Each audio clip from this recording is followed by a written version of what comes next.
皆様こんばんは。本日はオンライントークオペラの楽しみを探ろう。待ちに待ったメトロポリタンオペラついに9月開幕。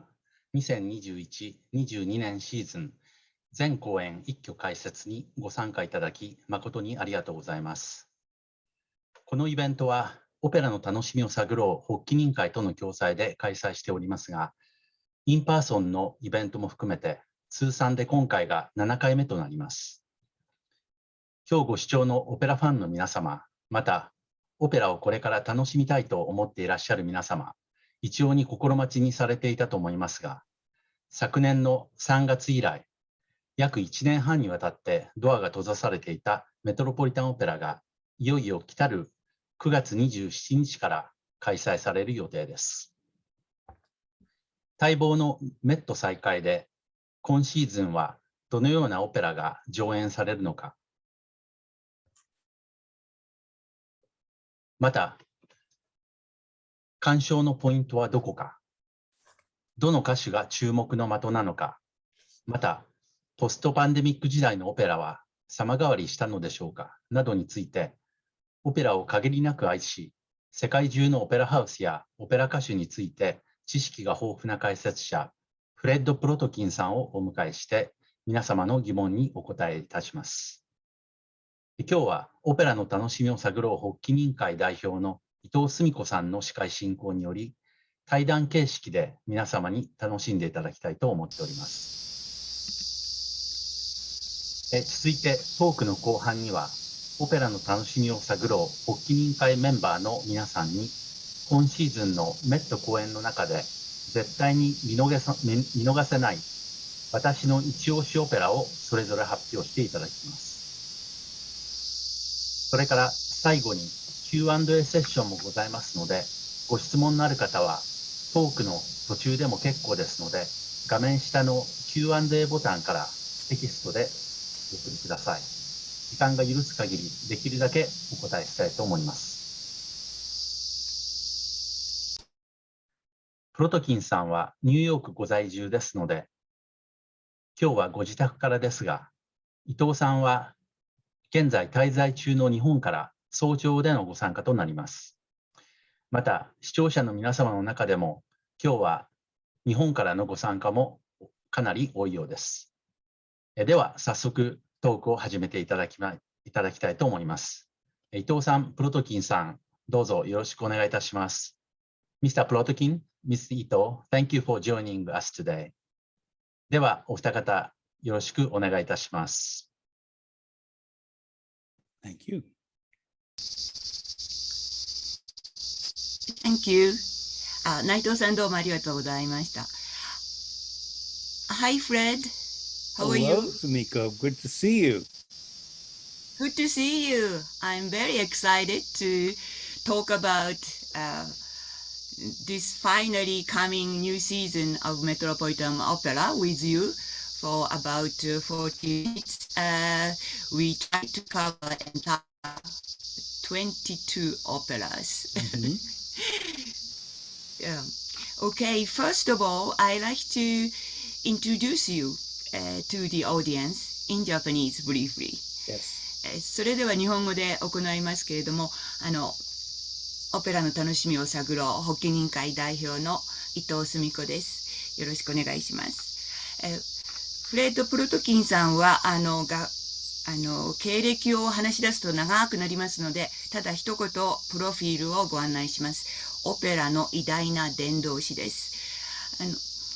スカラ、ミラノのスカラ座、それからニューヨークのメトロポリタンオペラで実際に制作の現場に携わるお仕事をなさった後、あとは独立なさって新聞、ラジオ、テレビ、そして紙のメディアを通じてオペラの楽しみ、それからオペラをめぐる話題についてさまざまな解説をなさってきていらっしゃいます。私がフレッドさんを個人的にも知るようになったのは、ニューヨーク大学で、イタリア研究所がありますけれども、そこでオペラのシーズン中に行われるフレッドさんの講座でイタリアのオペラを歌う歌手を招いて録音を含めて深く掘り下げてそのオペラの楽しみを探るという講座なんですけれども、そこで知り合いました。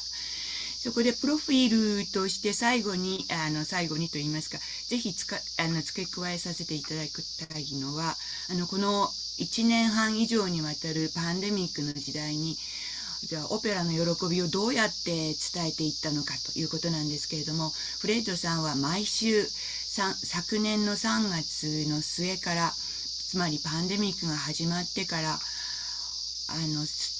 金曜日に毎週インターネットを通じて彼のネットワークにいるオペラ関係者、つまりオペラ歌手ですとか指揮者、音楽評論家、それからオペラを実際マネージしていく経営陣、そのような方々を招いて1時間、時には2時間にわたる深く掘り下げたお話をなさってます。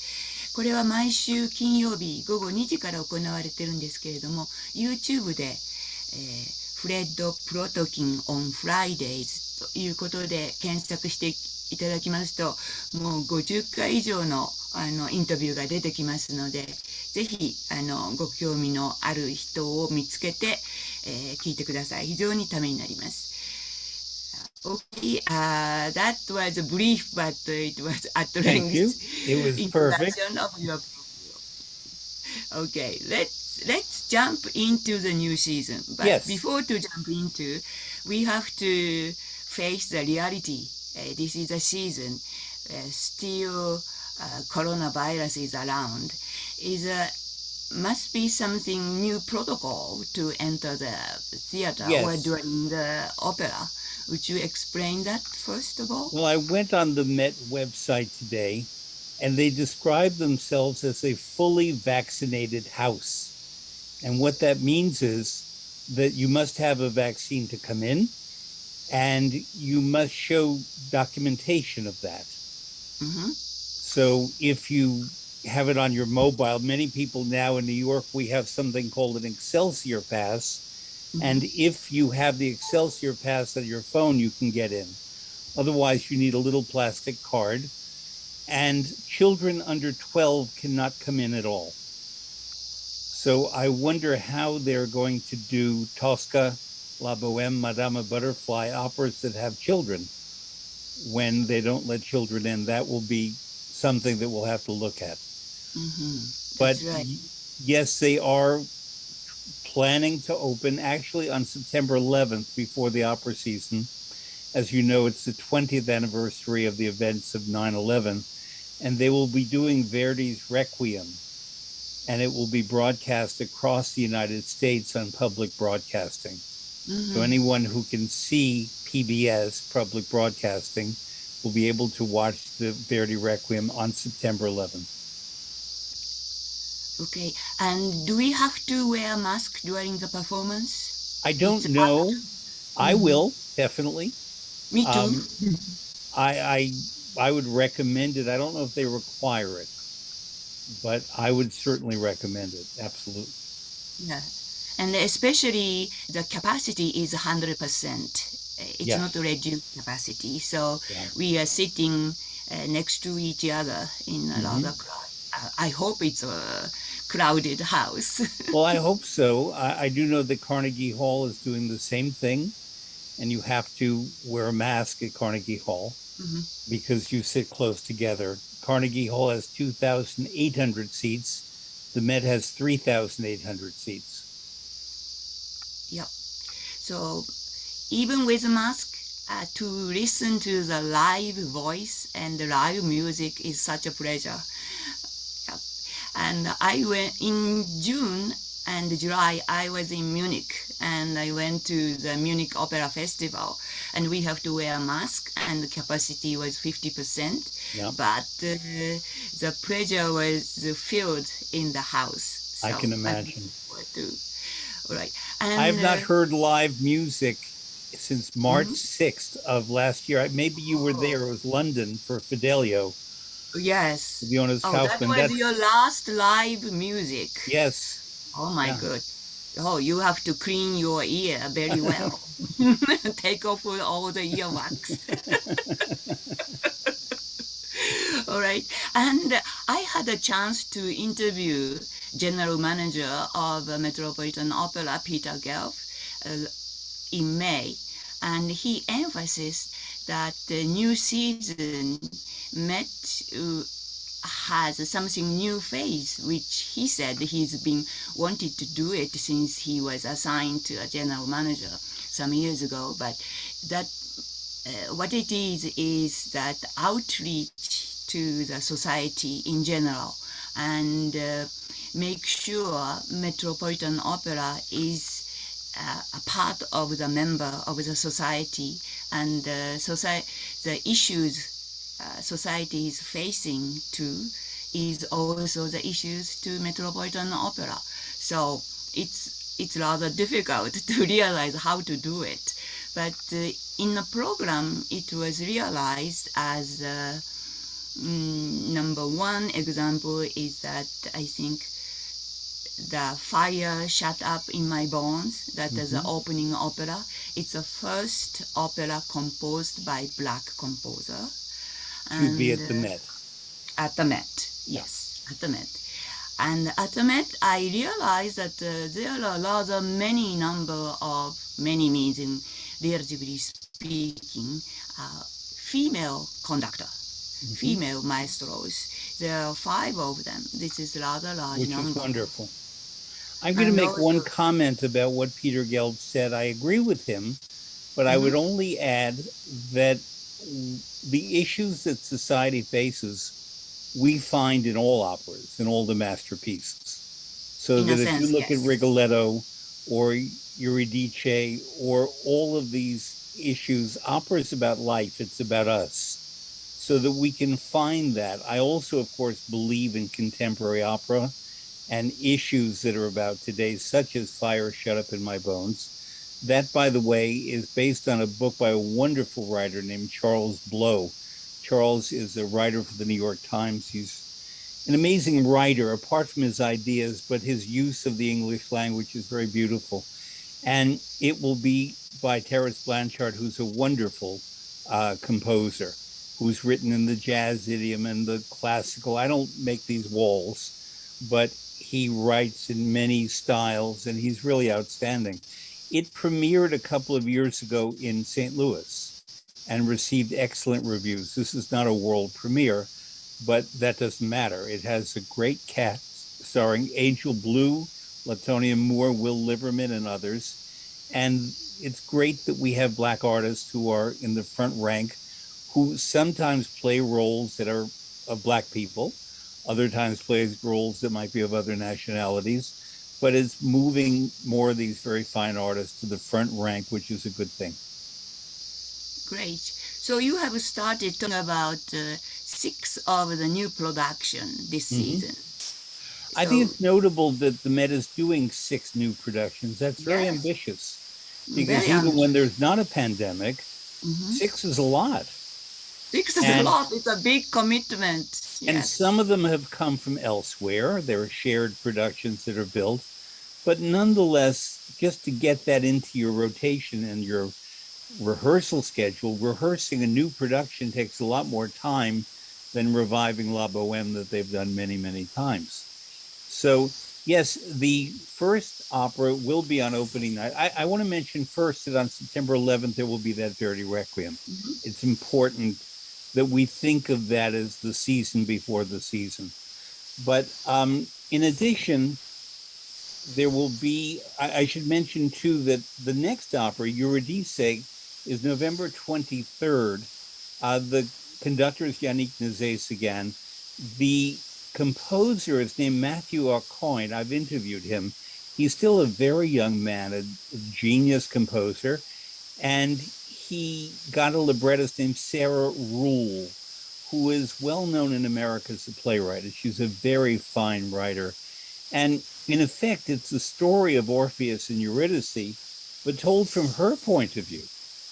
And people say that this has never been done before. That's not true. Actually, the very first opera based on this myth, done in about 1599 in Florence, was called Eurydice. It was only in 1607 that Monteverdi wrote Orpheus, Orfeo. And we've come to think of it as Orpheus, but it's really about Eurydice as well.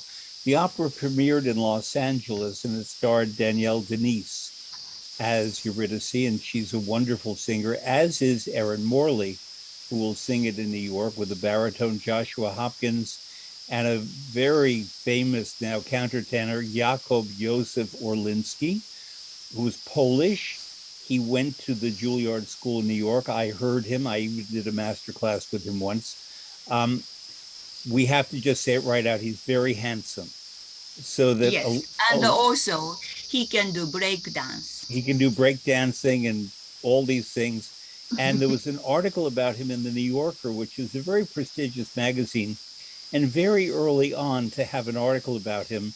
And the woman who wrote it said that he looked like Michelangelo's David in the flesh, with the curly hair and so on. So there's that element as well.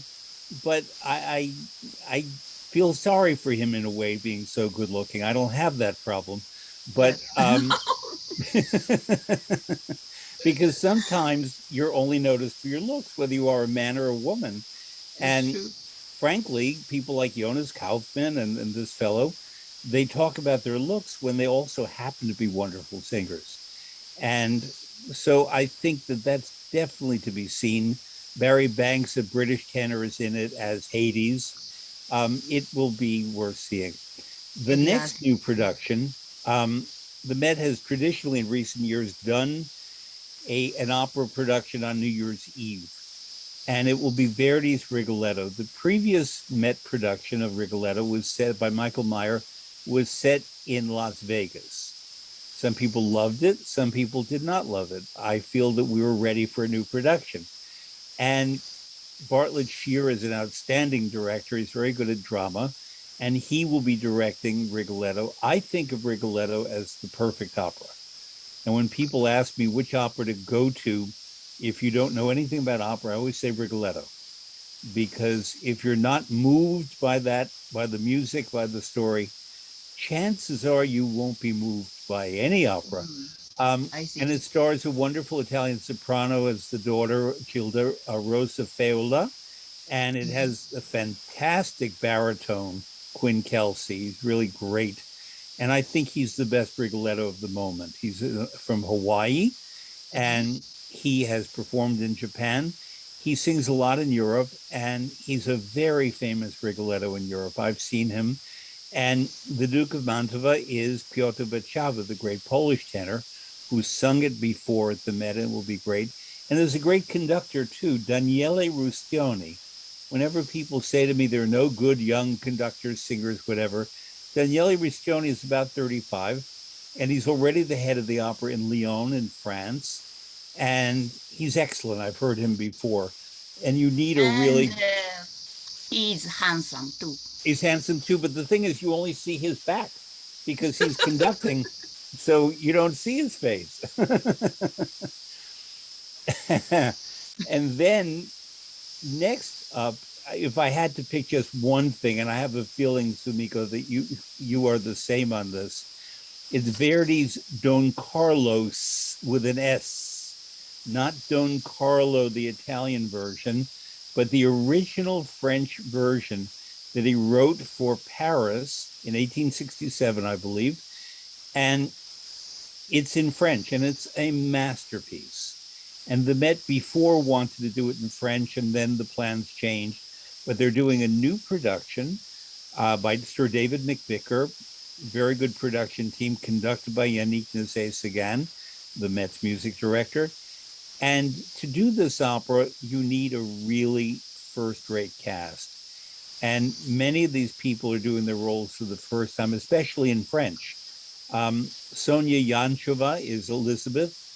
She's Queen Elizabeth. The story, very briefly, is the French are poor, the Spanish are rich. She's a French princess. She wants to marry the Spanish prince, Carlos.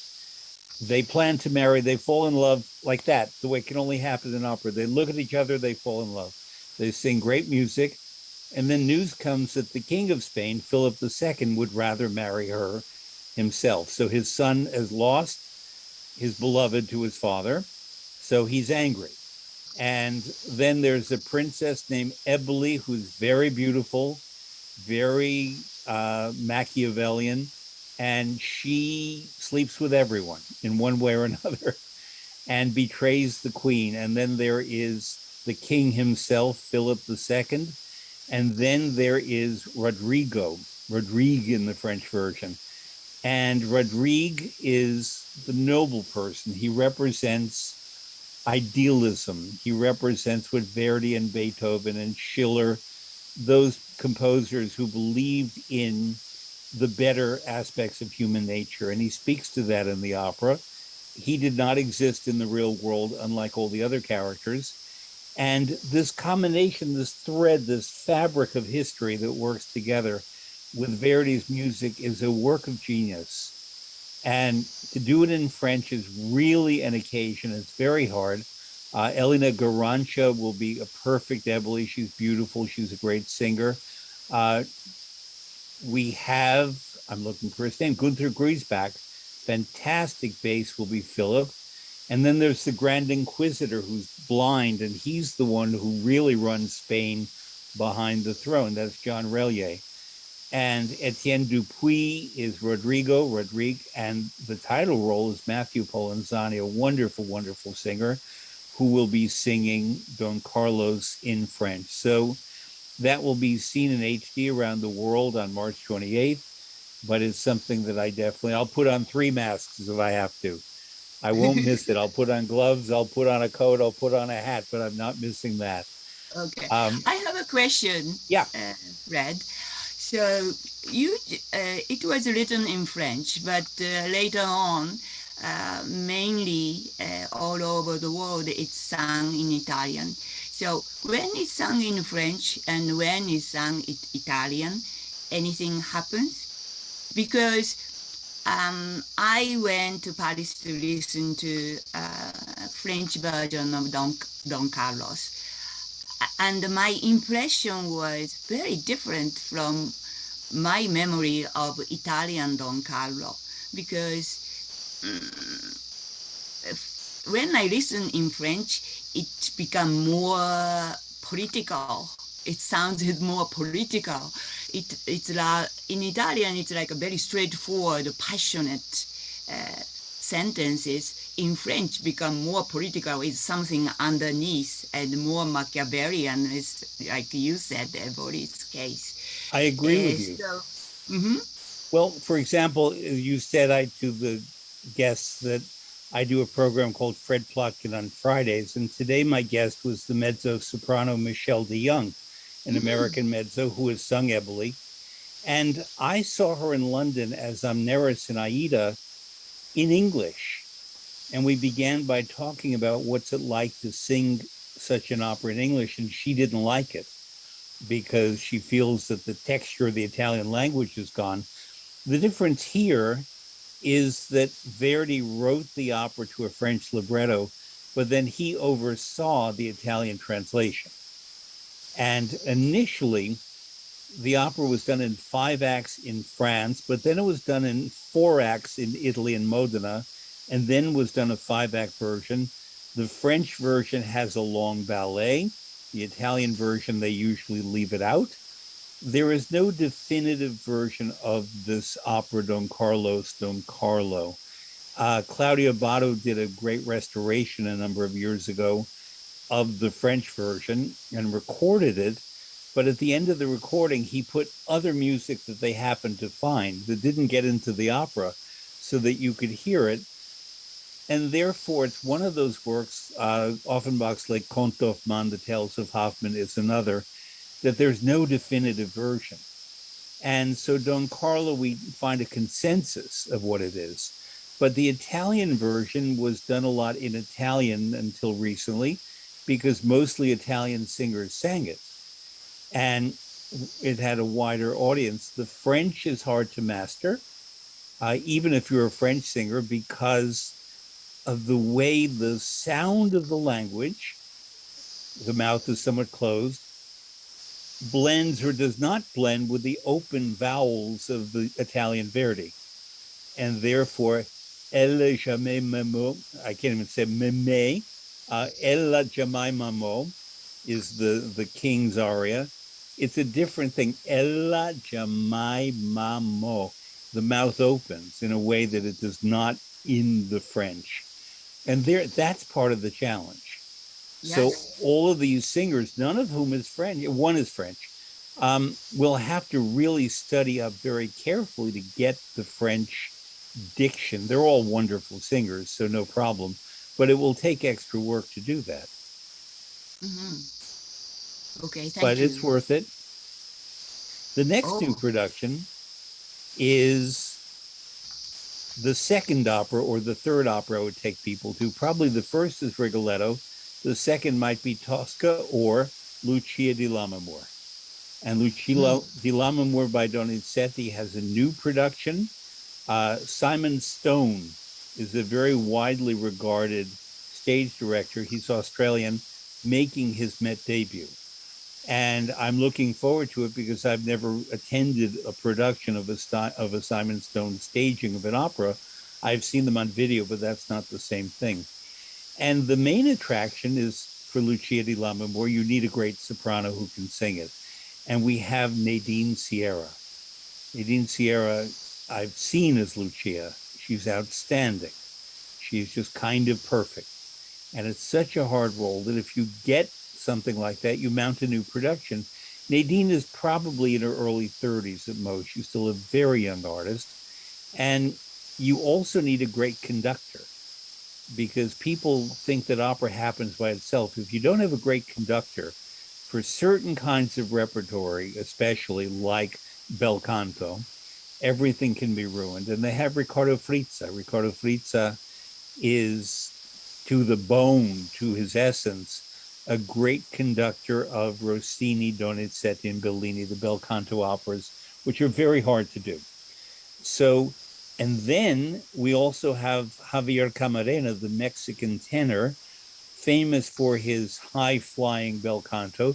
This is a slightly more lyrical bel canto. He'll be beautiful at it, but we hope the production by Simon Stone is good because the musical elements are terrific. And finally, as if we don't have enough Shakespeare in our lives, there's a new opera. It's not new to the world, but new to the Met, called Hamlet. And there have been other Hamlet operas before, most famously by Ambroise Thomas. But this is by an Australian composer named Brett Dean. I know nothing about him. I can't really help you there. But it premiered in Glyndebourne in 2017, and I know it got very good reviews, and friends who saw it liked it very much. The conductor, I've never heard, he's making his Met debut, is Nicholas Carter. And the cast will star Brenda Ray as Ophelia. Brenda Ray is a wonderful soprano. She's a great Lucia. I'm sure, I hope that she will have a mad scene, because what good is having Ophelia if you don't have a mad scene? Alan Clayton, a tenor, will be singing the title role. Usually this is a baritone part, but it will be a tenor. And the supporting players are really wonderful. There is Sarah Connolly, Dame Sarah Connolly, as Gertrude, Rodney Gilfrey as Claudius. These are veteran singers. And a very veteran singer, a very old, marvelous singer, is Sir John Tomlinson, who has sung great Wagner roles forever. And I don't know how old he is, but he's playing the ghost of Hamlet's father. So that should be very compelling. They're all, I mean, new opera productions, I go to all of them because it's exciting. We live for new repertory, new stagings of traditional things like Lucia and Rigoletto, but it's very exciting. Very happy. Very exciting. Yeah. And we are thankful that the Met will present 6 new productions, and 3 of them are by contemporary living composer. Yes. Even they deal with Blanchard. The Fire in My Bones is a contemporary subject matter, but Shakespeare and Eurydice are ancient, but Greek myths are old ancient materials, but it was cooked, created by contemporary people, so we can share. issue. And so out of 6 new productions, 3 are by contemporary composers. That's great news, I think. And also adding Akhenaten by Philip Glass, we have 4 operas created by contemporary Akhenaten was the big hit a couple of years ago. It stars a wonderful countertenor named Anthony Roth Costanzo. The staging, I believe by Fella McDermott, I can check that, is a beautiful staging. Yes. And it's in different languages. It's not really, you can't really make out the words except for one English aria, but it doesn't matter. It's really about a mood, and it's a beautifully staged production. And the music is very beautiful. People stereotype Philip Glass, but it's unfortunate because in fact the music is very dramatic and very specific music, and that's part of why I like it. I want to mention before we get in deep into the rep that the Met typically around the December holidays does a holiday opera. And this year, because of the pandemic, certain operas they're shortening, I'll get into that, or leaving out intermissions. And they're doing an abridged English language version of Massenet's Cinderella. So not Rossini, not Prokofiev, not any of the other Cinderellas, but Massenet, which had a very nice production a couple of years ago by Laurent Pelli that starred Joyce Di Donato. This time in English, it will be Isabel Leonard, who is the perfect Cinderella. They're going to have to really work to make her look unattractive because she's gorgeous. And she has the same problem as Jonas Kaufmann, Exactly. which is a wonderful singer and very sympathetic on the stage. So for all those reasons, it's good casting.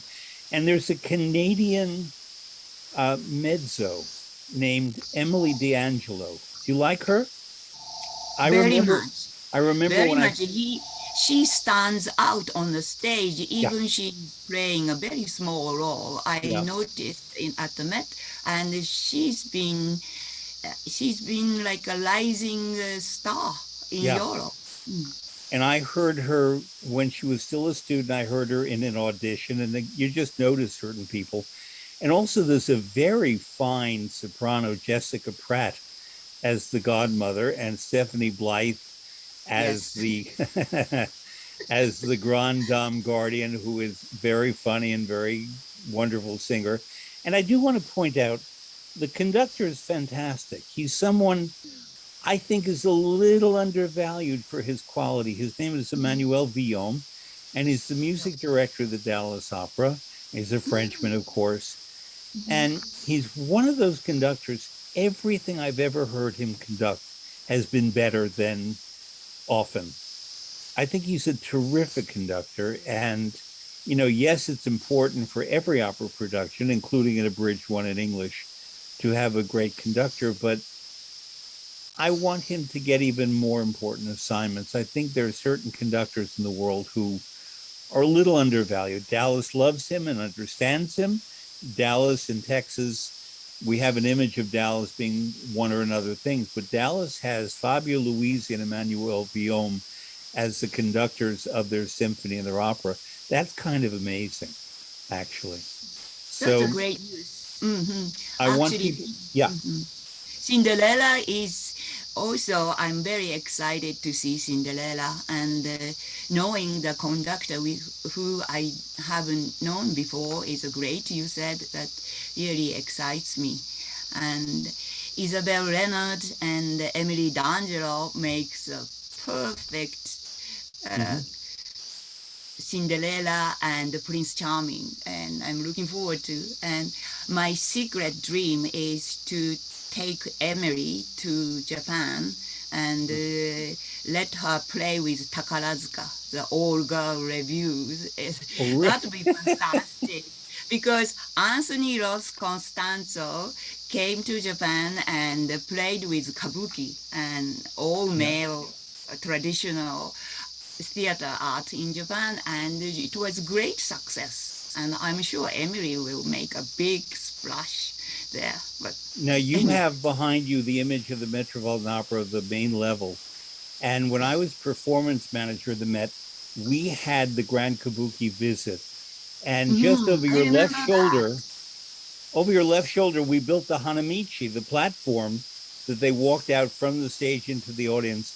It was a magnificent experience for me as the manager to have them and work with the company. We had the living national treasures. There was Tamasaburo.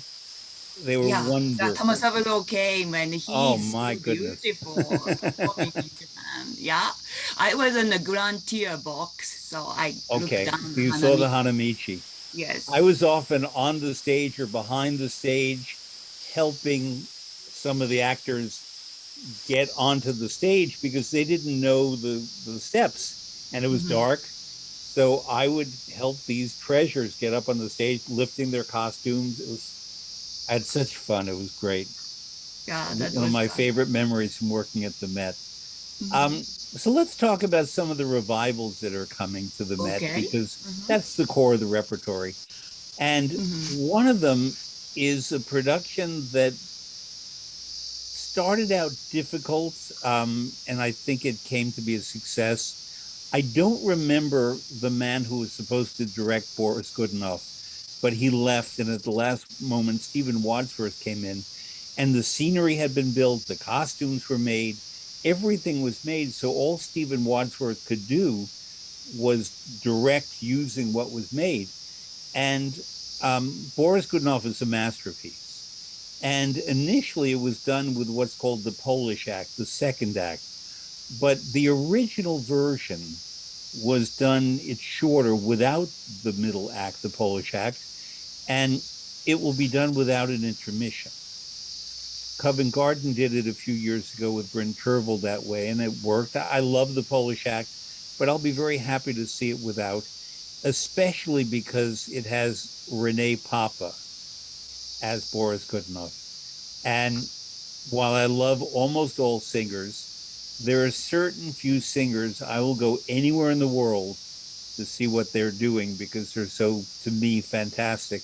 And one of them is Renee Papa. So I have a few, Carita Mathiel, I can name them, but Renee Papa is definitely one of those singers. Wherever he is, if I can get there, I will hear Renee Papa sing. So that will be a very fine experience to hear that. And so definitely everyone goes see Boris Godunov.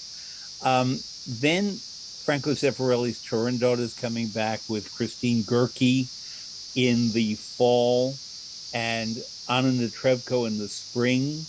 And Anna Netrebko will be on HD. And I want to point out that one will have Ferruccio Furlanetto, the magnificent, that's another singer I'll go anywhere for, bass, will sing Timur, the father of Calaf. And that will be in HD. That one's not to miss. I'm happy to hear Netrebko. I'm really happy to hear Ferruccio Furlanetto. And Christine Goerke in the fall, of course. Now, if you love Wagner, as many people do, myself included, many people's favorite Wagner opera, though not mine, is Die Meistersinger von Nürnberg, which goes on forever, and it's supposed to be a comedy, and it's too long. But it has amazing music, and so I go and I shut my eyes and I listen to the music. And if you have a conductor like Sir Antonio Pappano, who is the music director of the Royal Opera in London, that's why I'm going. Antonio Pappano is, people don't know this, he's American, he's part American. And he grew up in Connecticut, and he worked in New York at the New York City Opera. So there are roots for Pappano in America, but he doesn't come here very often. And he conducted only once at the Met. Robert Carson's production of Eugene Onegin, I believe it was 1997. So it's been 24 years or so since we've had Antonio Pappano. That would be reason enough. But we have Lisa Davidson as what's her name? Not Elsa, the other E. I told you this is not my favorite Wagner opera. Her name starts with an E. Not Elizabeth, Eva. not Elsa. Not Eva. Ava, thank you. Yes. Thank you. And Lisa Davidson is the rising Wagnerian star, and I've been fortunate to hear her in Europe and also at the Met a little. When we heard her in London, it was in Fidelio, and I've heard her as Ariadne. She's wonderful, Ariadne. She's Norwegian, and again, young artist, but I would go to hear anything she does. Klaus Florian Bolt, magnificent Wagnerian tenor, and Michael Wohler as Hans Sachs, this wonderful German baritone. So if you get three of the greatest singers in the world with one of the greatest conductors in the world, you just go sit, you wear a mask, and, for 6 hours. And comfortable clothing, and you just go. The next opera, which was the big hit of a couple of the last season, is Gershwin's The Gershwins, Porgy and Bess, which it's a wonderful opera. It's perfect music. It has an amazing cast. Most of them are coming back from the original production. Just go, because it's great. I don't need to detail all of that, but it's marvelous.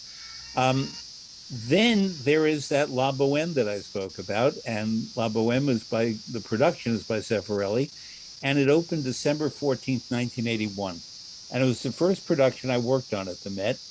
And you always have rotating singers. In this case, Anita Hartig, Maria Gresto, Eleonora Burato, young Romanian and Italian singers, and young tenors and young sopranos. It's an opera about youth. And a Korean conductor, Yoon Soon Kim, is making her Met debut. She's the music director, the new music director of the San Francisco Opera. So for that reason as well. Then in December, big girl roles, it's called. If the Boheme is younger girls, big girls are Tosca. And you have Sandra Radvanovsky, who's a fantastic Tosca, opposite Brian Jade, a wonderful tenor, Elena Stikina, Alexandra Kurshak, Joseph Kalea, Roberto Alagna. This is great casting in Tosca. And Yannick Sagan and Carlo Rizzi are conducting. So even if you've seen Tosca many times, you go to hear it and watch the acting, and that's terrific. In addition to the Cinderella, they're doing, the Met is doing an abridged English language magic flute that they've done for years. And Matthew Polenzani, who will later sing Don Carlos, is singing Tamino. So what I love at the Met at Christmas time is it's not that they put in second-rate singers in these English language productions. They get great artists to sing it in English. My only concern is that if the Met can't allow children in under 12 because they can't get vaccinations, who is going to go to these operas? That's not the Met's fault, of course, but it's something that I'm concerned about, because if you're putting on operas for children and the children can't come, that's a serious problem. But let me continue. Le Nozze di Figaro by Mozart, wonderful cast. I want to point out Gerald Finley, one of my favorite singers, as the Count Almaviva, but the whole cast is very good. In March, there's Lisa Davidson, about whom I spoke, and she's coming back as Ariadne of Naxos. And Brenda Ray, who I spoke of before, Zerbinetta, and the wonderful tenor Brandon Jovanovic. Again, he's terrific, and I think he's slightly underappreciated given the quality of his work.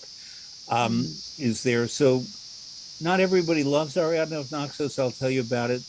I used to not like it. Oh, and Isabel Leonard is in it as the composer.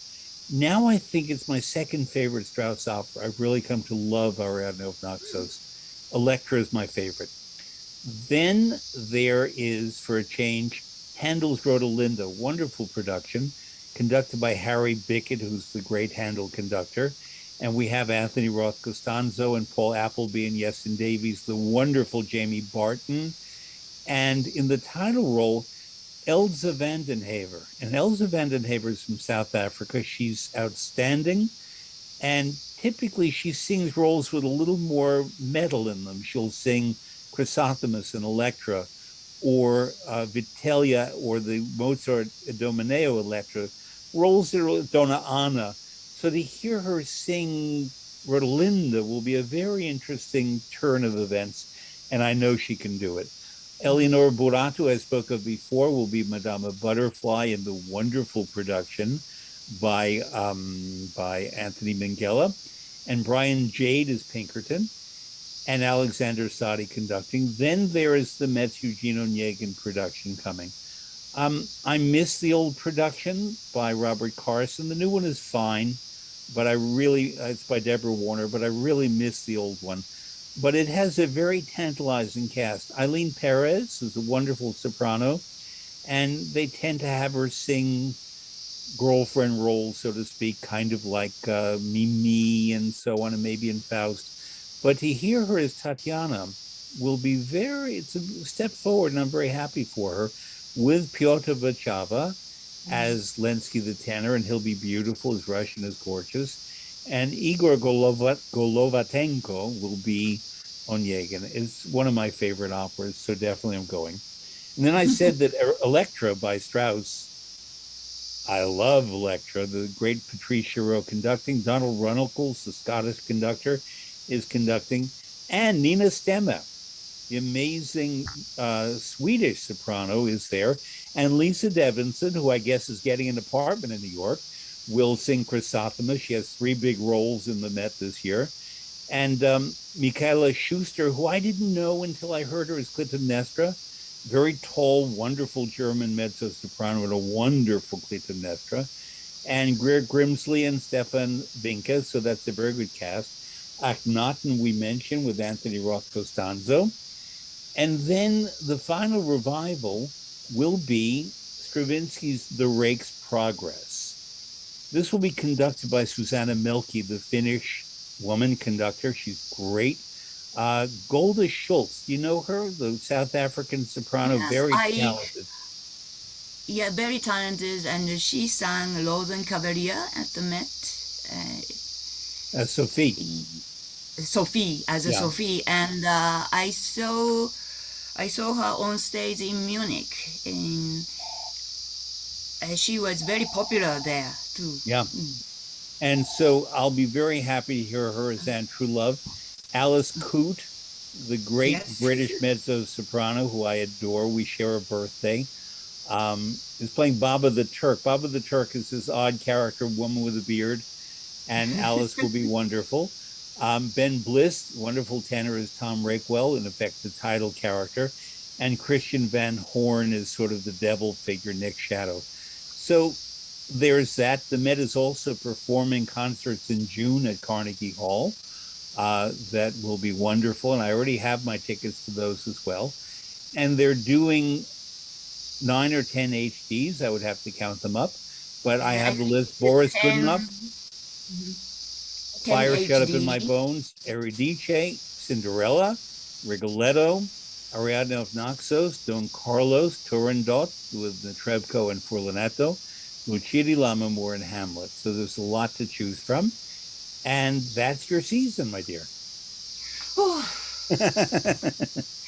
Thank you so much. So Sure. starting from September 27th to all the way to June 11th, we will end with Rake's Progress. So I should mention one thing. The Met is taking a break in February this year. Yeah. Which is interesting. It's good they can sort of recharge. A lot of people go to warmer weather in February. And I'll miss opera, but frankly, I haven't had opera for 18 months, so I can last a month without it. Exactly. We when they're away. recuperate and Yeah. we study librettos during the cold February. Exactly. I counted, so there is 22 operas and 188 performances. Lot to go. And listening to your presentation, your talk, I suppose you go to every opera. I mean, I'll go to every one of them at least once. Things such as Porgy and Bess that I went to recently quite a lot, I'll probably just go to once. But Don Carlo, I'll probably go to 5 times, Elektra 3 times, Ariadne twice. I will try to get through 2 Meistersingers, Eugene Onegin twice. The new productions of the operas I don't know, definitely twice or 3 times to learn them. And even its repertoire, like you mentioned, there is two sets or sometimes three sets of different singers, Yeah. and it makes in a different impression as an opera. So you Especially have the Tosca. There are three combinations of Tosca and Mario, and I Yeah. want to see all three. Yeah, exactly. There's a two Turandot, and there's three Mimis, three Toscas, Yeah. two Rigolettos, and two Figaros. Actually, it So, looks like there'll just be one Rigoletto. I think that's One as Rigoletto. soon as they announced it. I think it's just going to be Quinn Kelsey, who's Queen terrific. Kelsey. Oh, Queen Kelsey for both. Yeah. Let me make both one sets. more comment that I want your listeners to think about. A big change in opera since the pandemic is that singers from other countries and conductors have trouble coming to America, to European countries, to Japan because of the pandemic. And many singers from elsewhere in the world want to come here, but can't necessarily get in. I know of singers from the United States who have not been able, they've had to cancel contracts in Europe because they couldn't go. Michelle DeYoung told me today that when she had to sing in China a few months ago, she had to connect in Frankfurt. She missed her flight. And because she didn't have the proper documentation to walk around in Germany, she had to stay in the airport for 2 days, just the airport and the hotel room at the airport, because she was not allowed to go anywhere. So that's what these singers are enduring now. And so I'm not saying that in the case of Ludovic Tessier, that was the problem. I don't know. But if there are a lot of cancellations, wherever you are in the world, please understand that a lot of it relates to the limitations presented by COVID. Exactly. So we have to be ready not to be so much disappointed when the changing of the cast announcement takes place. But that's why I wonder whether Lisa Davidson got herself an apartment in New York, because she'll be in 3 different opera productions, so she may as well just stay here. Oh, I see. Good. Hope so. Hope so. Okay, thank you very much, Fred. Thank you. Now is a lot of things to digest and go through my subscription again. Okay, let's move to the second part. Second part is much short, but I named it as my must-see opera. So 4 members of a committee of Let's Explore the Pleasure of Opera will present briefly their favorite or must-see opera. So let's begin. The first member who presents must-see opera is 池澤さん。池澤さん、お願いします。はい。はじめまして。皆様、はじめましての方もいらっしゃると思いますが、池澤隆と申します。よろしくお願いします。今回我々のイベントに初めてご参加いただいた方の中にはですね、オペラは初心者で正直まだ何から見たら良いかわからないというお客さんも多分いらっしゃると思うんですけれども、何を隠そう僕もまだまだオペラ初心者でございまして、プロトキンさんと伊藤さんからですね、ご説明いただいた21から22年シーズンの演目、すべてが面白そうでいろいろと悩んでしまった、その中の1名なんですけれども、そのような方々のためにもですね、やはり定番も良いのかと思いまして、僕からはマダムバタフライ、蝶々夫人の方を紹介したいと思います。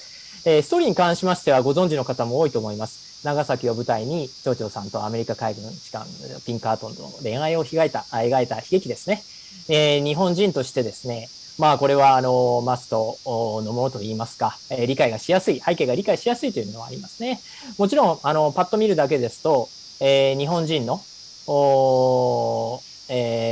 としてはですね、これはというようなですね、情景、描写というのももちろんあるんですけれども、ですが、そこはね、ぶっちにです。何度も聞いていると、単にですね、異国趣味でそれっぽく作曲しているのではなくてですね、当時駐在していた日本のイタリア公使夫人に日本女性の精神性まで取材して作り上げているということもありまして、今なお世界中で上演され常に人気のオペラとなっております。原作の小説があるんですけれども、こちらですね、ほとんど読まれていないというのにもかかわらずですね、一つの舞台としてこれだけ完成度が高いものっていうものに仕上げているというのはやはりこれはやはりプッチーニの手腕っていうところが大きいのかなとは思います。で、僕自身ですけれども、バイオリンを弾くということもありまして、オペラではですね、音楽についつい耳がいってしまう、タイプの人間なんですけれども、この蝶々夫人ですね、プッチーニの曲の中でも特段、情緒を感じさせる、そういうメロディーが特徴かと思っておりまして、またこれはプッチーニの曲全般に言えることなんですけれども、自分のパーツだけ弾いていてもですね、楽しくないんですね。僕、バイオリンなんですけれども。でも、他の楽器すべてと合わせるとですね、魔法のように音楽が出来上がるというか、浮き上がってくるというですね、出現するというか、これはですね、やはりオーケストラを構成する楽器を自在に組み合わせることに秀でているプッチーニならではなんじゃないかなと思ってますね。そこも見どころかなと思います。で、先ほどプロトキンさんからもね、ご紹介ありましたけれども、本シーズンでは、蝶々夫人はエレノ・オブラットが配役されておりまして、彼女は2016年ドニゼッティのドンバスクワーレの、ノリーナ役で、デビューしまして、近年一気に伸びてきた、イタリア人のソプラノ歌手なんですけれども、クリーンとかピュアとかそういうふうに称される歌声なんですけれども、コロナウイルスで多くのオペラシンガーが舞台に立てない中、オンラインでも彼女は何回もね、出ていたということがありまして、今回もね、実際インパーソンというところで非常に活躍が楽しみとなっております。蝶々夫人はですね、見どころがかなり多くあります。けれども、やはり後半が盛り上がるかなと個人的には思っておりまして、レオノアが、どう後半に向けて感情を持っていくかというところ、そういうところが、また他のお見合いどころかなとは思っておりますので、注目していただければと思います。で、本シーズンではですね、22年の、3月の、19日から5月の7日に上演予定となっておりますので、まだ少し時間がございます。ですので、この間、例えばですね、一番有名なアリアである、晴れた日にというのがありますけれども、こちらの音源がですね、マリア・カラスが歌っている音源などがですね、オンラインにありますので、こういうもので、ぜひですね、予習をしていってから、本番の方を迎えていっていただければと思います。以上になります。ありがとうございました。ありがとうございました、池澤さん。じゃあ次、尾島陽子さんお願いします。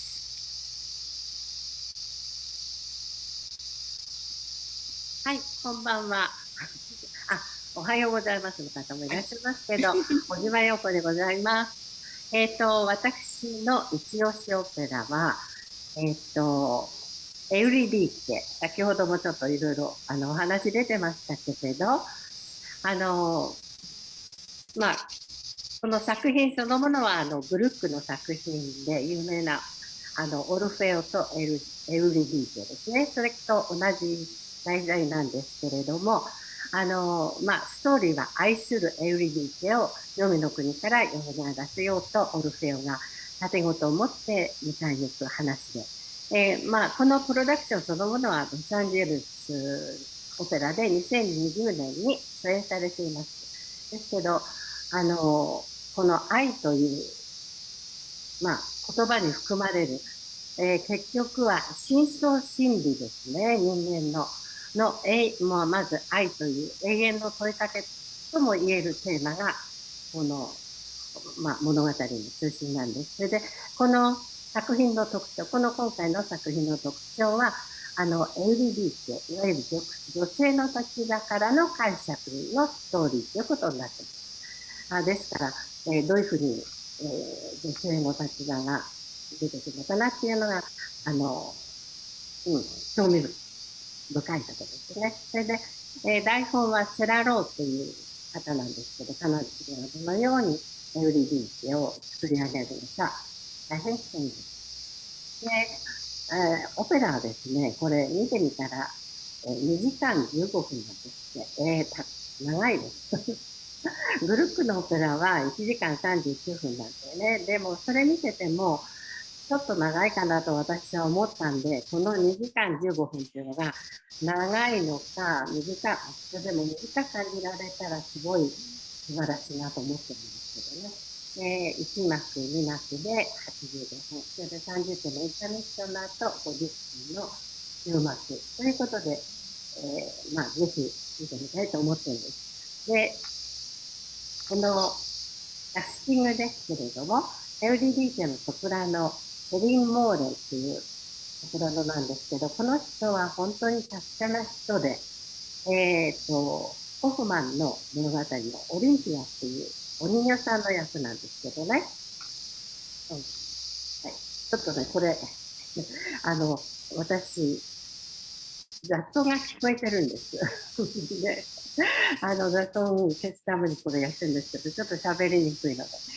それでね、何しろオリンピアの役っていうのは、お人形さんの役で、すごいコロラチュアのテクニックが必要なんですね。そういう歌も歌えますし、それからあとドイツビートを自分で弾き語りしたりする、そういう本当に多彩なソプラノですので、といいエウリディーセをやってくれるんじゃないかなと思っています。それから今回私が一番、興味を持っているのは、黄泉の国でのオルフェオの役、いわゆるオルフェオの分身という形らしいんですけれども、カウンターテナーのヤクブ・ユリエス・オリンスキーだっていうちょっとお話が出てましたけどね、この方に注目してます。で、今回のメットのデビューで、選んだということで、それなんでこの人の歌をしたかっていうと、2、3年ほど前になんとなくこの YouTube でポチッとビバルディの歌曲を聴いたんですね。そしたら、っていうのも、というぐらい驚いたんです。ものすごい表現力と歌唱力、すごいですね。で、それまで私が持ってた、カウンターテナーっていうののイメージがガラッと一新しましてね、このぐらい歌ってくれるんだったら、神様もね、きっとこのぐらい迫力で迫られたらね、願いを叶えちゃうんじゃないかなっていうぐらいな、すごい歌い方するんで、大変楽しみにしてます。それからあと、この作曲家にも興味があるんです。っていうのは、ある方に言わせると、現在のモーツァルトとか言われてるんですけれども、モーツァルトはね、30いくつで死んでしまいましたけど、この方まだ30代の前半で、まだご健在でいらっしゃいますから、これからどんどん、良い作品を作ってくださると思いますが、何しろハーバード出身でマッカーサーフェローでジュリアードの作曲家卒業というその肩書き見ただけでももうサラブレッドっていう感じで、マッカーサーフェローって言いますとね、もう本当にジーニアスっていうぐらいの賞ですからね、そういう方の作品なんですけれども、どうして私は割と現代の作曲家っていうのに興味を持ってるんです。というのはどうしてかっていうと、ちょっと私の個人的な話になって申し訳ないんですけど、日本にいた時に、創作オペラっていうのをやってたんですね。その創作オペラの時は、結局本邦初演とかそうなりますので、作曲家が、もうリハーサルの会場の隅っこで楽譜書いてるんですね。それで、はい、できましたっつって、はい、これ2幕ですってコピー取って、みんながそれで演奏するっていうような感じで、もうそこに作曲家がいて、でその作曲家からもらった作品、楽譜そのものを見て、演出家がそれをイメージを膨らます。それから演奏家もそれから、インスピレーションをもらうっていう、そういう作り方です、作品のね。そういう作品のできる過程っていうのかな、それを知ったっていうか、それに接したっていうのはものすごい私の音楽人生に大きく影響を与えてきたと思ってます、自分で。ですので、その後いろんな音楽に接しますよね。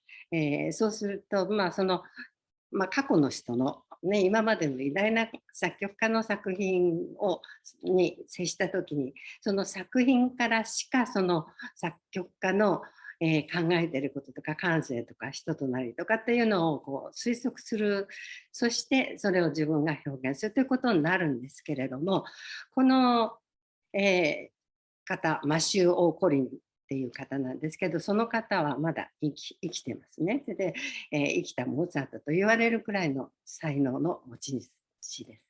でその方、多分ですけど、絶対に、多分じゃなくて絶対にリハーサルに来てるはずです。そうすると、その作曲家、それを生み出した作曲家から、その関係者が直接何かをもらうわけですね。でその直接何かをもらった、その公演っていうのをそこに行けば私たちは生でそれをまた受け取ることができるんですよね。そういう生で受け取っていくこと、これはものすごく大切なことだと思ってます。芸術の面でか。その人間と人間とでしか受け継がれないもの。ですから過去の偉大な作曲家たちのその時代の人たちもその素晴らしい作品を次の人に伝えたわけです。その次の人がまた伝えた。でそれを私たちは今現在生きている作曲家、作ったものをその生で受け取ってそれを未来に渡すことができるんですね。私たちはなんていうんですかね、その一端を担ってるんだと思うんです。ですから生しかも今生まれたばかりっていうその作品っていうのが自分たちがそれをいいと思えばですけどね、どういうふうに感じるかとかそういったものを未来に伝えるための一端を担ってると思って私は現在の作曲家の作品に大変興味を持ちます。それでですからぜひ行きたいなと思ってるんですけど、それからもう一つですね、作品に関してはエウリディーチェの作品はそういうことで理由で行きたいんですけど、一つアナウンスとして別のことなんですけれども、まだ時間がありますので、ルチア・ディ・ラメムーアですが、これは、エゴワルド役として出演するテノールのハビール・カマレーナさん。ちょっとさっきも名前出てましたけれども、2019年のプロダクション、連隊の娘の糖尿役でハイ C を9回、それでもう鳴りやまない拍手ということで、アンコールでもう一回歌ったっていうパバロッティ以来のね、そういうアンコールで歌ったっていうことで話題を呼んで、そして2020年3月のプロダクション海賊に出演している時に、私たち、鑑賞会で行きたいと思ってたんですが、パンデミックで中止になっちゃったんですよね。でまたカマレーナさんが今シーズンって言いましても来年なんですけれども、来年の5月に、ラメムーアのルチアのエドワールドっていう役、テノール、ちょっと今までのハイ C いくつとかっていうのとちょっと違うんですよ。エドワールドの役はもう少しリリックというかもうちょっと劇的な役になるんですけども、その公演にできたらまた鑑賞会で行きたいと思いますので、その説はまた後日そういったご案内はさせていただきますが、その時は皆様ぜひ、ご参加くださいませ。ということで、私の一押しオペラ、エウリディーチェ、女性の立場からのオペラということで、お勧めさせていただきます。どうもありがとうございます。はい、ようこさんありがとうございました。じゃあちょっと時間が押してきましたので、次行きましょう。ユリ DJ にはちょっと言いたいこともあるんですけど、はい、松崎景子さんごめんなさい。お願いします。はい、皆さん、はじめまして、この回の新参者の松崎景子です。よろしくお願いします。私のマストシーオペラはですね、開幕作品になります Fire Shut Up in My Bones です。この秋はブロードウェイでも黒人作家の、作品というのはたくさん上演予定されていまして、8月に、パンデミックが始まってから初めて再開したブロードウェイの演劇作品というのもですね、黒人作家が書かれたパスオーバーという作品なんですけれども、同様にメトロポリタンオペラでも開幕作品が、黒人作家の作品というのは非常に興味深いなと思っております。この作品は2019年にセントルイスで初演ですかね。で、その年のうちにも、メトロポリタンオペラに来ることは決まっていたんですけれども、やっぱり去年からの社会情勢、を踏まえると、この作品が上演されるということの意義がとても、大きくなっていると思います。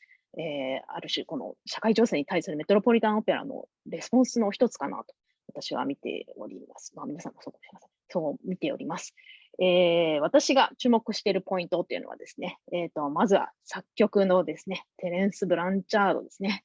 ちょっと大学生にほんのちょっとだけジャズかじってたものとしてはですね、ジャズトランペッターで、もう、スパイク・リーの映画なんかにも、映画の作品の音楽も担当しているテレンス・ブランチャードがオペラっていうのもすごい熱いなと思いまして、で、ちょっといろいろ経歴調べてたら、お父様が、オペラ歌手でいらっしゃって、で、本当はお父さんはテレンスにオペラの道に進んでほしかったみたいなんですけれども、なんかジャズに惹かれてジャズに行ったということで、ジャズミュージシャンなんですけれども、オペラが非常に近くにあったということで、本人はこの作品はジャズオペラではなく、オペラ・イン・ジャズというふうに語っているようなので、どういう作品になっているかというのに非常に興味があります。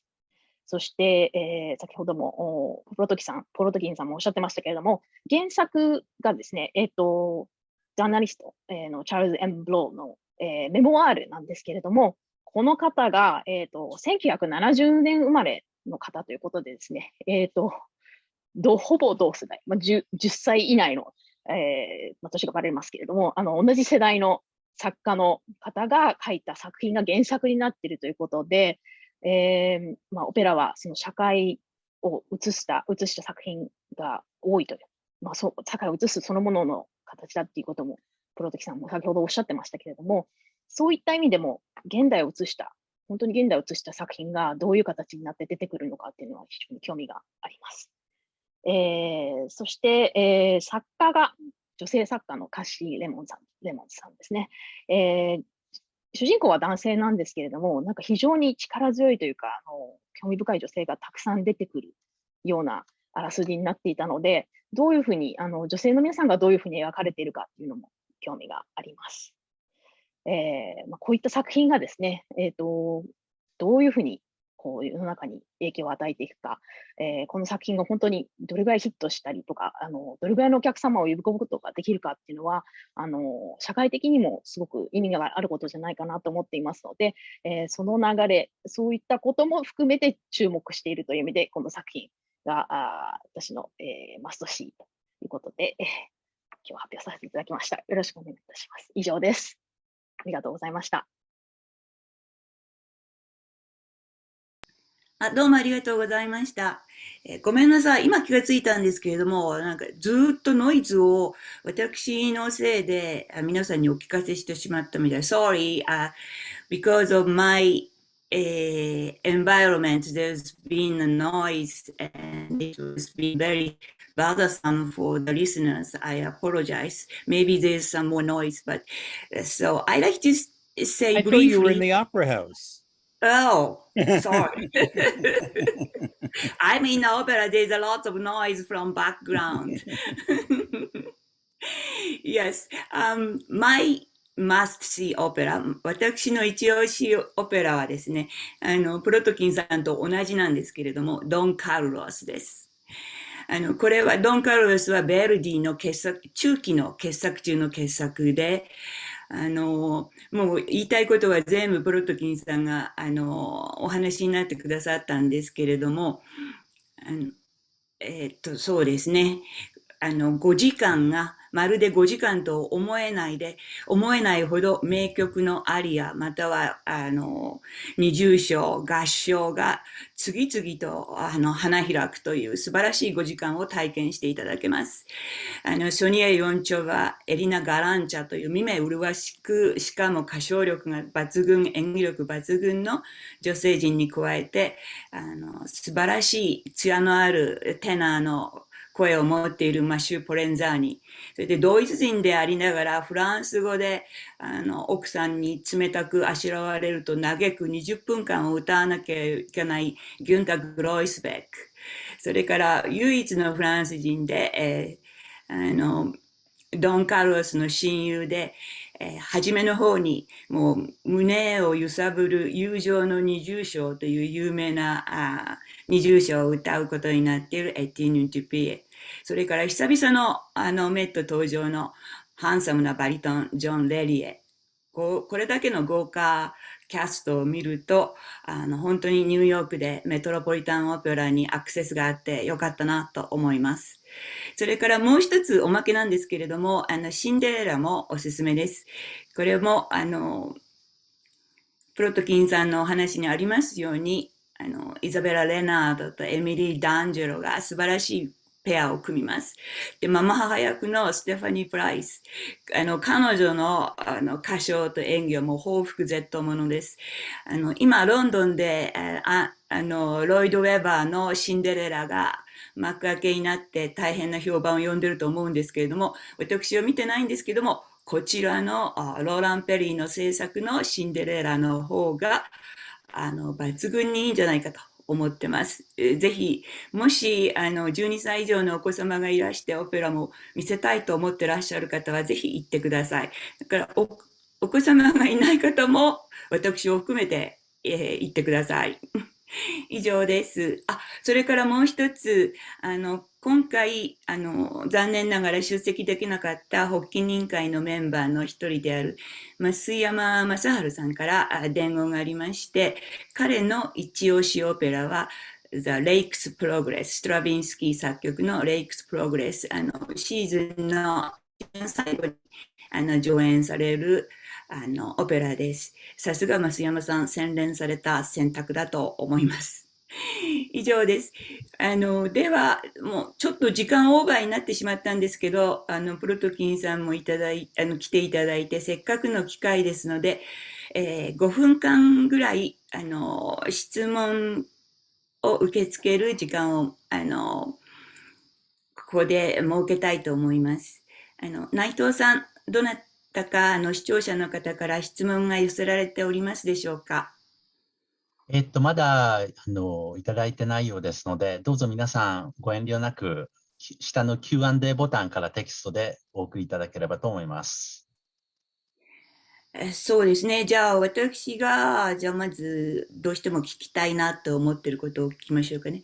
So, I just opened the floor for question and answer while Mr. Naito is collecting questions.I'd like to ask you one question. You already mentioned, but your must-see opera is Don Carlos. But if you are allowed to make 3 choices, what will be your 3 choices? Well, it depends not only on the opera, but who's in it. So I think Ariadne of Naxos with Lisa Davidson would be another one. Definitely, not because it's my favorite opera. It's a very good opera, but not in my top 10. But certainly that. And I think Boris Godunov with Rene Papa, because he's Rene Papa. And it's an amazing opera. It's a great role for him. And he's Rene Papa. That's all I need. Yeah, I love him too. Yeah. But with Godunov, it's all male singers with bears and look. Well, is there any female singers in it? There's a sort of a innkeeper, a woman in the first act or the first scene or so. When they do the Polish act, there's a very prominent character named Marina, but that is not in this version. I agree that I want to hear female singers. So for that reason, Nadine Sierra and Lucia di Lammermoor definitely, because it's an amazing role and she's amazing in it.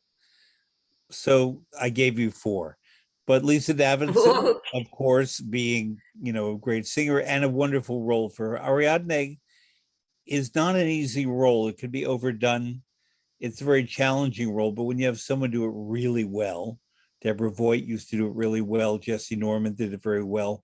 And now Lisa Davidson in a very different way, but excellent, really excellent. And Brenda Jovanovic in it too, in the tenor role that's good casting. And then Lucia, because it's when you get a great Lucia, that's all you need. And the conductor, Ricardo Fritza, knows how to conduct it. These are all elements that go together. Exactly. There are many elements when you look at the entire program and to choose opera. So some people choose by stories of opera. So some people choose favorite opera singers, and some sophisticated people choose because of the directions. How Definitely. important is For me, director's role? For me, I'm interested in the directors. It's what I was trained to do, but it's the singers and the music first. I see. And, Okay. obviously if a great director brings something special, I'm interested in that as well. But I don't want the director to get in the way of the music. That's how I feel. And a good director understands the operas and the music and the words and can make something interesting with it. But I've heard great opera productions on an empty stage. The Boris Goodenough, as I said, Stephen Wadsworth had to take someone else's scenery and costumes to make a production. So when it all works, that's great. So if the production is a little weak, I can still deal with that and focus primarily on the music and the singers. As far as the music is great, you can endure. That's why Meistersinger, the Met has an excellent production of Meistersinger. It's not that, but it's 6 hours. And somehow with Les Troyens and Götterdämmerung, these long operas, I don't mind at all. But I feel Meistersinger in a different way. The fact I couldn't even remember the name of the character, Eva, tells you where I feel about it compared to every other Wagner opera. And I love Wagner operas, but Meistersinger, I respect more than love. Okay, yeah. I agree with you. The opera is the most important factor is music and singing. But sometimes director is some excellent director makes boring opera makes so interesting. I don't say Lucia is a boring opera at all. It's my favorite opera. It's a great music.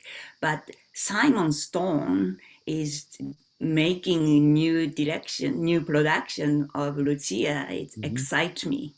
I saw 3 of his opera on the stage, and recently I saw in a video, he's the one who put Tristan and Isolde in subway in Paris.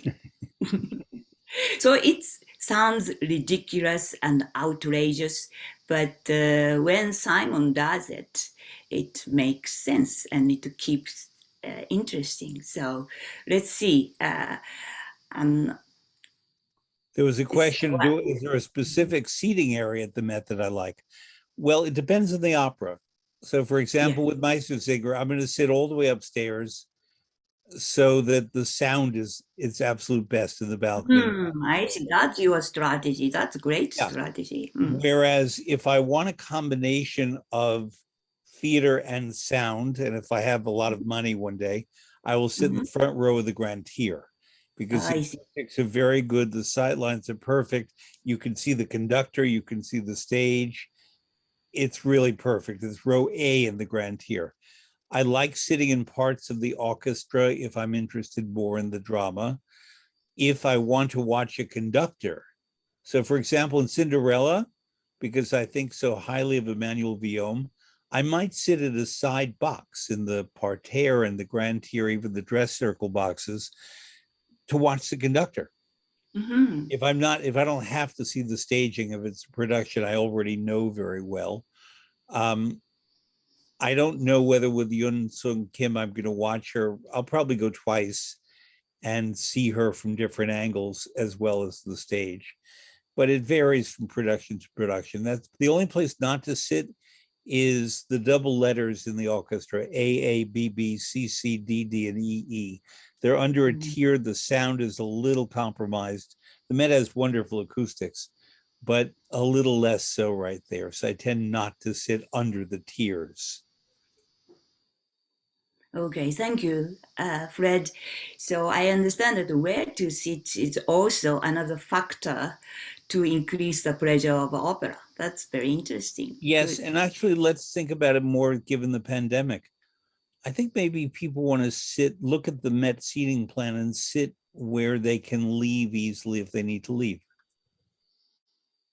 Unless you're just planning to stay for always everything, you never know. you know, with Meistersinger, I would not leave, I don't mean because of the music, but let's say there's a medical reason. I want to sit up and accessible to the exits. And also, I hate to be so blunt about this, but certain operas like Meistersinger, you want to get to the restroom quickly. How about Boris Godunov? You Well, have no, to once sit you get out, 2 because hours without bathroom. that's okay. I mean, you know, many That's operas okay. have 2-hour acts. For example, Götterdämmerung, the first act of Götterdämmerung is 2 hours and it just flies by. Yes. And Fliegende Holländer is 2 hours 20. At Electra is about 90 minutes, a little more or less. And we manage. It's psychological. When people think about having to go to the bathroom, then they have to go to the bathroom. But if you are sitting through 6 hours of Meistersinger, you have to go to the bathroom. So, Okay. so actually, Okay. I do have my seat. I'll tell people my seat for Meistersinger. It's G, like gyoza, like the dumplings in Japan, G2. So it's on the aisle in the balcony, and I can go right out. So I will see you next to you in Meistersinger. Okay. Okay, thank you. 内藤さん、何か質問がございますでしょうか？それとももうそろそろ時間も押してますし、おしまいにいたしましょうか。質問はもうそれぐらいで終わりだと思います。はい、わかりました。Okay, the time is up, Fred. Thank you very much. Thank all of you. I It's learned a wonderful. lot. I'm sure everybody learned a lot. And looking forward to just the pleasure. This is also a pleasure to select the opera and also select where to sit. So I'm sure we will see each other in the theater in the near future. With Thank pleasure. you. Thank you. 皆様どうも長いことありがとうございました。私の不手際でなんかバックグラウンドにノイズが入ってしまって申し訳ありませんでした。実は軽井沢ではセミがたくさんいるということに始めた時はまだセミが寝てまして気がつかなかったんですけどもだんだんうるさくなってきました。申し訳ございませんでした。お詫びいたします。私たちのオペラの楽しみを探ろう発起人会のイベントとしてメットのシーズン中に3回ぐらいは皆様とご一緒にオペラを鑑賞するというオペラ鑑賞会土曜日のマチネにやりたいと思っております。また詳しい演目と詳しい内容が決まりましたらお知らせいたし日本クラブを通じてお知らせいたしますので、よろしくお願いいたします。オペラ鑑賞会の前日、金曜日の夜には、もしパンデミックのが収まって状況が許せるならば、実際に集まって直前勉強会というのを開きたいと思っております。よろしくお願いします。では、長い間皆さんありがとうございました。またの機会にお目にかかれることを楽しみにしております。それから最後に日本クラブからのお願いなんですけれども、退出なさるときにアンケートが出てきます。お時間1、2分で済みますので、どうぞご協力ください。